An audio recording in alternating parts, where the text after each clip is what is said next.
the first sentence I have to say to you is that it's such a great honor to be standing right next to you because I'm such a great fan of The Sinner, the first and the second season. And I want to start from a really random question because I was talking to Agnieszka, the wife of Piotr, in June, and she said that you went to Poland and have been with them to Zakopane, and that you were really excited about all of the wooden buildings. And I want to know how come that you like wood so much, and where does it come from? Well, I think because maybe it was this sense of what rural life is like. I grew up in a rural countryside, and the agriculture was a big part of it, and the wooden houses of Zakopane become these were so exceptional, and the amount of decal and decoration that they have. And as I grew to know more and more about them when I was there over Easter as guests of the Starak family, and I really realized that there's also a connection to fairy tales.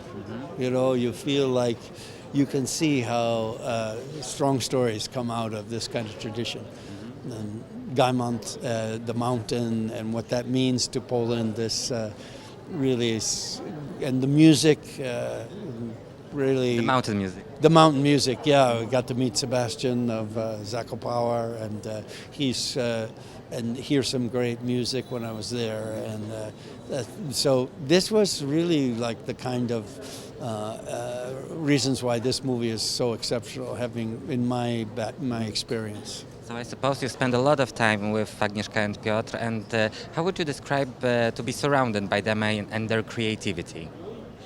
Well, I think that it was very strong commitment to working with people and developing a relationship with them that went beyond just professional. There was, I think he had a great warmth. Piotr had a great warmth for the people, and he really appreciated the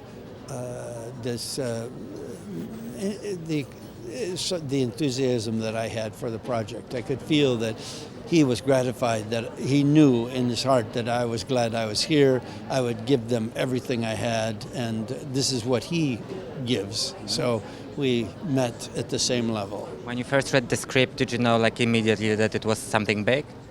Not really. I wasn't sure how it was all going to come off, because I had, there can be great ideas, but I think that the challenges of telling an English language first story, and with so many people where English is the second language, but all of it was possible because the emotion, the truth of the emotions was what was the universal language. Mm-hmm. Agnieszka was doing the behind-the-scenes footage of the Coldest Game, and actually I was wondering if she was on set all the time.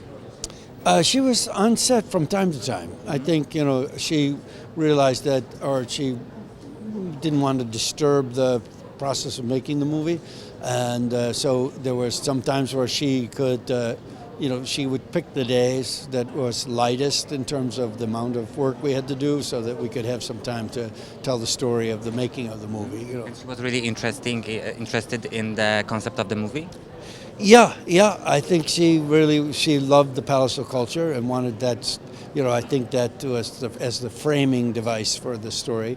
And I think she was really wanted to kind of make sure that the humanity of the makers of the movie was somehow captured, and that was her job. Okay. Thank you so much.